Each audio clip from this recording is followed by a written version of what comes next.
안녕하십니까. SBS 아나운서 조정식입니다. SBS 창사 31주년 특집 SDF 2021 5천만의 소리 지휘자를 찾습니다. 다양성이 그 어느 때보다 중요해지는 시대, 각각의 소리들이 조화를 이루면서 함께 살아갈 수 있는 방법을 찾아가고 있습니다. 이번 강연을 준비하고 있는 연사는 소리의 조화를 이룰 방안으로 공동체 감정에 주목하는데요. 다양하고 생생한 취재 경험을 통해 이 시대의 감정 위기를 설명하는 SBS 보도본부의 이경원 기자의 발표를 들어보겠습니다. 큰 박수로 환영해 주십시오.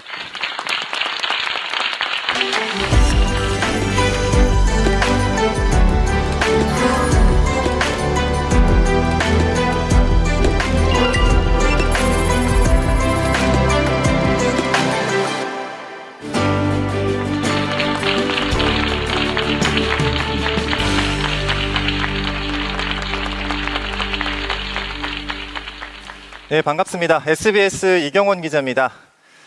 기자가 된 지 15년이 됐습니다. 주로 사회부 정치부에서 일했고요. 지금은 SBS 뉴스 팩트체크 코너 사실은을 담당하고 있습니다.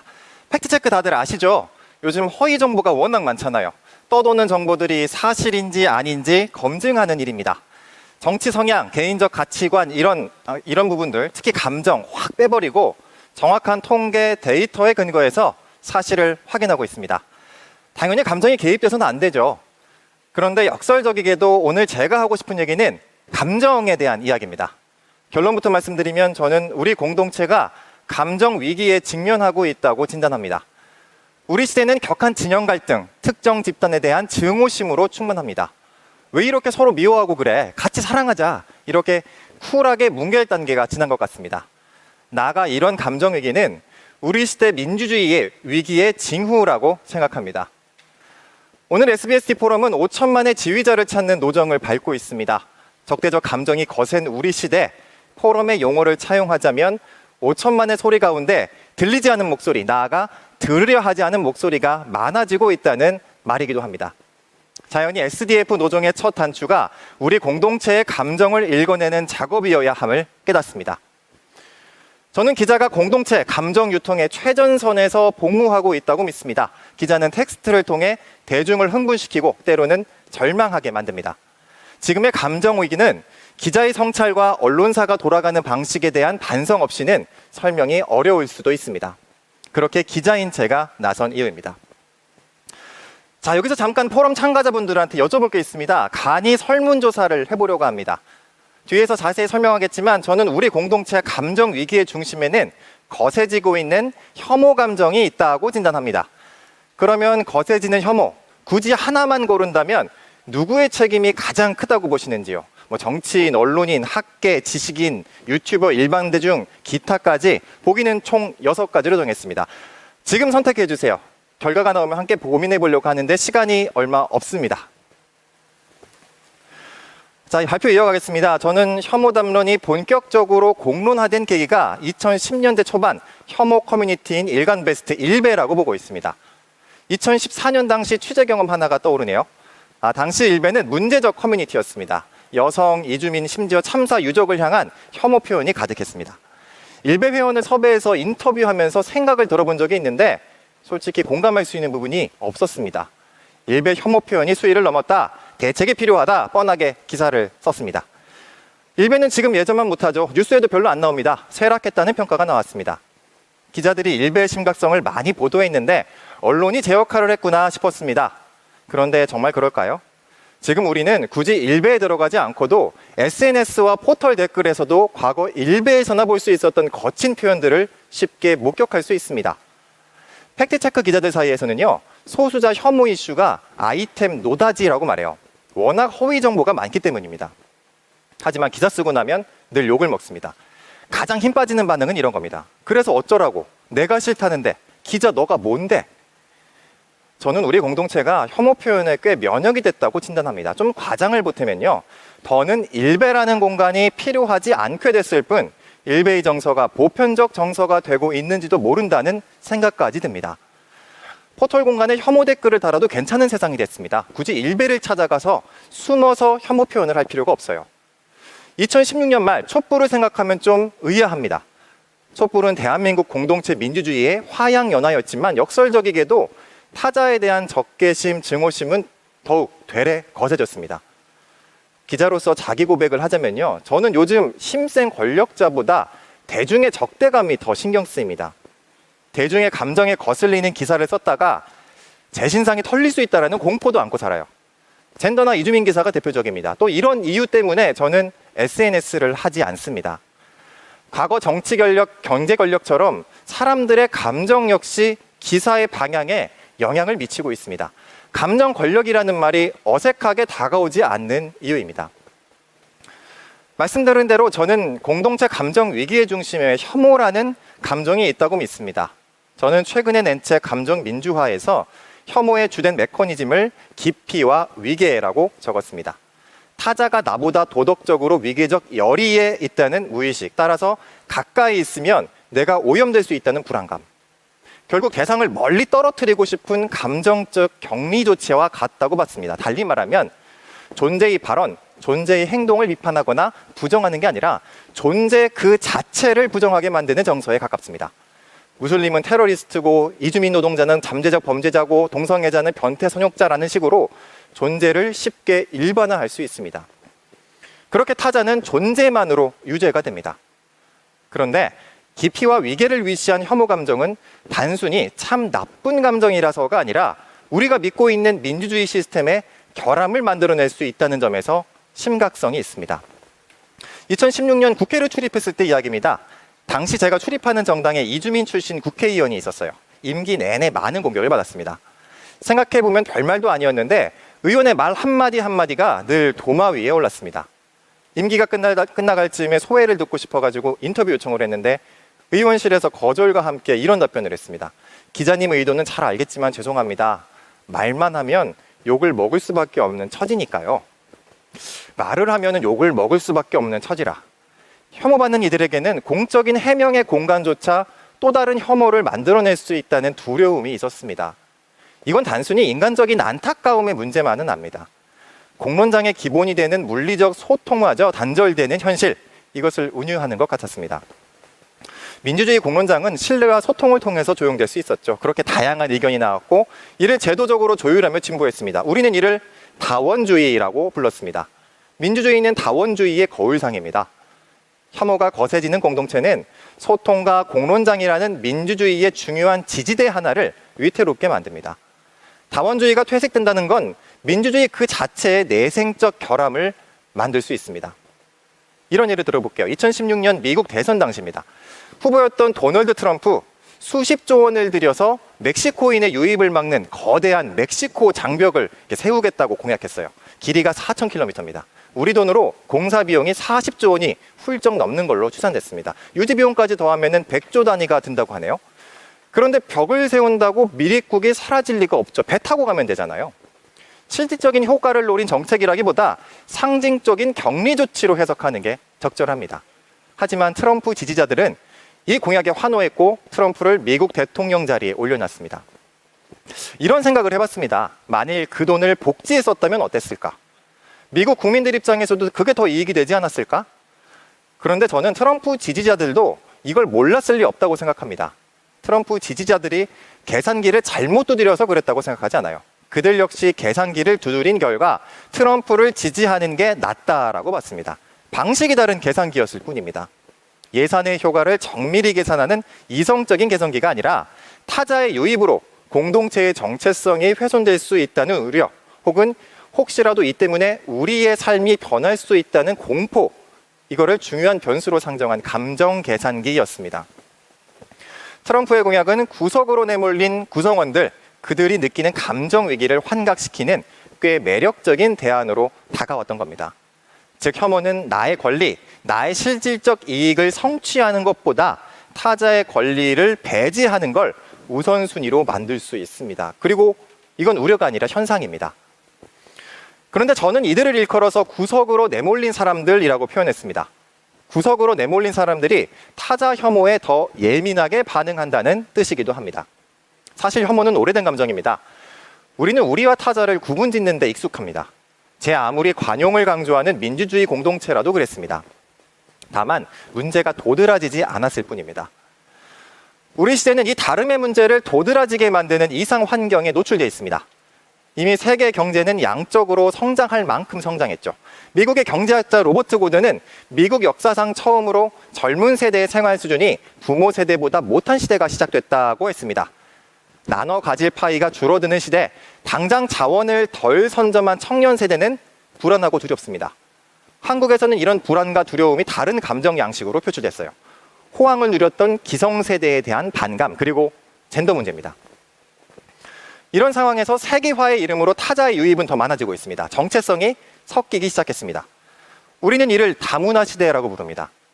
정체성이 별것 아닌 것 같지만 생각하는 것 이상으로 견고합니다. 모든 전쟁과 학살, 테러는 정체성이 다른 타자에 대한 불편함이 출발점이었어요. 타자가 급증하는 현실 속에서 경계심은 더욱 노골적으로 변합니다. 사실이든 사실이 아니든 우리가 구축한 공동체의 룰이 신뢰가 입증되지 않은 다른 이들에 의해 훼손될 수 있다는 불안감도 생깁니다. 안 그래도 줄어드는 공동체 자원을 타자와 나눠야 한다는 불편함도 증폭됩니다. 뭐랄까요? 타자가 소수자가 아니라 내가 소수자가 된 기분이랄까요? 오스트리아 철학자 이졸테 카림의 말처럼 혐오는 작아진 자아가 취하는 방어태세일지도 모릅니다. 이런 불편함은 지금의 SNS 시대를 만나면서 거친 상승 효과를 냈습니다. SNS는 상호 소통의 물리적 접촉의 횟수를 무한대로 늘렸습니다. 기존 웹사이트 시대와 비교할 수 없을 정도입니다. 개인의 홈페이지에서 글을 쓰는 거랑 SNS에서 글을 쓰는 건 뻗어나가는 속도가 다릅니다. 미디어는 메시지라는 말을 넘어서 메시지가 미디어다라는 말이 나왔죠. 민주주의 소통에 기여하는 것처럼 보였습니다. 하지만 SNS는 기계적으로 메시지를 퍼다 나를 뿐 상호 신념을 조정하는 토론 공간의 성격은 두드러지지 못했습니다. 오히려 연설 공간에 가까웠습니다. 나 이렇게 생각해 라고 쓰면은 박수를 치든 야유를 하든 쉽게 말해 좋아요, 싫어요 반응이 핵심이었습니다. 토론 없이 일방적인 주장만 모이면서 반향실, 확증, 편향 문제가 불거졌죠.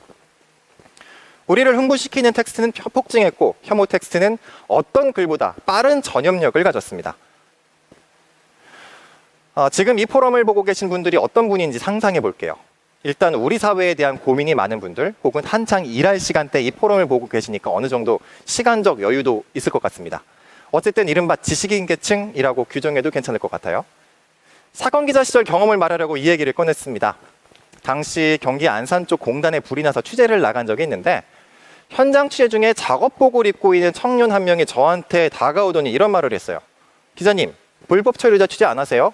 여기 외국인 천지예요. 정작 한국인은 없어질 수도 있어요. 그땐 알겠습니다. 건성으로 답하고 자리를 피했는데 속으로는 참 속 좁다 이렇게 생각했어요. 사실 외국인 노동자들이 한국인들 기피하는 업종에 종사하는 경우가 많잖아요. 통계가 그렇습니다. 일자리가 실제로 없어지는 것도 아니고 없어질지도 모른다니 왜 저렇게 미워하나? 이런 게 혐오지 이렇게 생각을 했습니다. 그런데 제가 혐오에 대해 공부도 하고 책도 내면서 느낀 게 혐오를 너무 단순하게 봐왔던 것 같습니다. 내가 힘드니 남 탓하는 감정이 혐오다. 혹은 우리 사회 인권의 가치가 도태돼 그렇다. 이 정도에 그쳤어요. 기사도 이랬겠죠. 힘든 사람들이 혐오를 통해 더 힘든 사람들을 희생양 삼고 있다. 힘들어진 상황을 극복하는 구조적 접근이 필요하다. 전문가 멘트 하나 녹여서 쓰는 겁니다. 곰곰이 생각해보면 책상 머리에 앉아서 현장 멘트, 전문가 멘트 몇 개 따서 기사 쓰는 저 같은 사람이 혐오하는 사람들의 누적된 감정을 제대로 이해나 했을까? 과연 산업 현장에서 일하는 분들의 두려움, 좌절감을 진지하게 고민해 본 적이 있을까 생각이 많아졌습니다. 분명히 말씀드리지만 저는 타자 혐오를 극복해야 한다고 믿고 있습니다. 혐오를 변호할 생각 추호에도 없습니다. 다만 혐오를 어떻게 접근했는가 생각해 보면 옳음과 그름, 선과 악, 상식과 몰상식 이렇게 이분법적으로 보지 않았나. 따라서 혐오하는 사람들을 악한 사람, 폐륜적인 사람으로 내몰기만 하고 그래서 아까 청년 노동자 같은 분들이 느꼈던 불안과 두려움, 공포의 문제를 과소평가한 게 아닐까? 수치 통계만 들이대면서 왜 있지도 않은 일 걱정하고 그래? 이건 나쁜 거야. 이렇게 훈계하는 데 집중하지 않았나 생각이 많아졌습니다. 당신의 감정은 악하다. 계몽이 필요하다. 이런 훈계적인 자세로요. 하지만 훈계로는 대안이 나올 수 없다고 믿습니다. 아까도 말씀드렸지만 혐오 사안에 대한 팩트체크 기사를 쓰면 늘 그렇듯이 악플입니다. 많은 분들이 사실 아님, 당신의 혐오는 근거 없음 이렇게 팩트체크를 하면 언론 엘리트의 위선이라고 읽는 것 같아요. 제 기사에 달린 댓글을 자세히 보면은 네, 공자님 말씀 잘 들었습니다. 그런데 우리 이야기는요? 라는 식의 감정 저항이 읽힙니다. 혐오를 극복하려고 한 팩트체크가 반작용을 추동하는 데 기여한다면 내가 왜 팩트체크를 했을까? 혼란스러워졌습니다. 혐오의 시대는 기성도덕에 대한 반작용이 그만큼 거세지고 있다는 걸 의미하고 있는지 모릅니다. 기성도덕의 안주에 뻔한 훈계를 하는 사람을 일컫는 꼰대, 겉으로만 기성도덕에 천착하는 행동을 일컫는 내로남불, 이런 표제어들이 많이 오르내리는 것은 도덕적 우월감에 대한 반작용이 얼마나 강력한지 나타내는 리트머스지와 같습니다. 어쩌면 구성원들은 이런 언어를 통해서 감정 위기의 신호를 보내는 것 아닐까요? 그리고 이런 감정 저항을 단순히 재수없어 밥맛이야 이런 식의 사적 감정으로 이해하면 안 됩니다. 도덕적 우월감에 대한 반감은 공적 감정이 되고 있습니다. 세계적으로 인종주의 정치인이나 정당이 기승을 부리는 이유가 훈계와 계몽에 천착하는 정치, 관료, 언론 엘리트에 대한 반감, 이게 중심에 있다고 저는 분석합니다. 가령 트럼프 보세요. 자신의 생각을 정치적 올바름의 기준에서 비판하는 레거시 미디어에 대해서 늘 가짜뉴스라고 이렇게 손가락질하고 대중은 환호했습니다. 유럽 역시 대중의 혐오에 편승한 포퓰리즘 정당이 득세하고 있죠. 그런 정당들, 우리는 대중의 반감을 지지한다라면서 왜곡된 공감을 통해서 세를 키우고 있습니다. 그리고 이건 나름 민주주의가 발전했다고 알려진 선진국들의 이야기입니다. 결국 기성도덕에 대한 반작용을 기성도덕으로 맞받아치는 건 결코 효율적인 대안이 될 수 없습니다. 저는 일단 작은 것부터 시작하고 있습니다. 텍스트 기사를 출고할 때 존댓말을 씁니다. 훈계하는 어조를 최대한 피하기 위해서입니다. 뭐뭐 같습니다, 뭐뭐일지도 모릅니다, 이런 식으로 조금은 뭉뚱거리는 어미를 좋아합니다. 기사는 표현이 명징해야 한다는 원칙과는 좀 대치되지만 저는 훈계 저널리즘에서 공감 저널리즘으로 무게중심을 옮기는데 기여하고 싶습니다. 그래도 이 기사 쓴 기자는 재수 없지는 않네, 뭐 이런 반응이라도 나왔으면 해서요. 제가 할 수 있는 건 이런 것들입니다. 부정적인 감정의 문제로 생긴 공동체 감정위기는 긍정적인 감정으로 해결해야 한다라고 믿기 때문입니다. 정치는 옳고 그름, 선과 악의 경계를 기준으로 혐오를 패륜적인 감정으로만 볼 게 아니라 공동체 감정이 제대로 수렴되지 않고 있다는 신호로 읽어내야 합니다. 마치 발열 증상 같은 겁니다. 열나면 나쁜 거라면서 얼음찜질만 할 게 아니라 왜 열이 나는지 성찰하며 백신을 어떻게 만들어야 할지 연구해야 합니다. 제가 생각하는 민주주의는 공동체 구성원들의 감정을 협의하고 합의하며 그렇게 구성원들의 감정의 균형점을 찾기 위해 만들어진 시스템이라고 생각합니다. 혐오로 대표되는 우리 시대 공동체 감정위기는 바로 이런 감정의 협의와 합의가 제대로 돌아가지 않고 있다는 방증입니다. 그렇게 저는 앞으로 될 5천만의 지휘자에게 청합니다. 공동체 감정위기 속 5천만의 지휘자는 감정을 수기하시라. 그리고 수기할 조건을 만들어 달라. 좀 더 구체적으로는 들리지 않는 목소리를 들리게 하는 여건과 정책을 만들어 달라. 이런 차원에서 정책 제언을 덧붙일게요. 지난해 한국의 다문화 예산을 분석한 적이 있습니다. 가장 많은 비중을 차지하는 게 한글을 가르치고 각 가정에 지원금 주고 대부분 이주민들을 지원해주는 복지 예산입니다. 엄밀히 말하면 이건 이 사람들을 우리 문화에 흡수하고 녹아들게 하는 예산입니다. 다문화 예산이 아니라 사실상 한문화 예산입니다. 우리와 타자의 공존을 고민하는 예산은 거의 찾아볼 수 없었습니다. 외국에서 온 사위와 며느리들을 온전한 한국의 사위와 며느리로 만드는 이것보다는 그 사람 자체로 인정할 수 있게끔 유도하는 그런 정책, 어릴 적부터 교육의 관점에서 서로의 접촉면을 넓힐 수 있는 정책, 소통을 기피하는 현실에서 소통을 유도할 수 있는 정책이 필요합니다. 따라서 저는 다문화 예산 주관 부서가 보건복지부나 여성가족부가 아니라 교육부가 돼야 한다라고 생각합니다.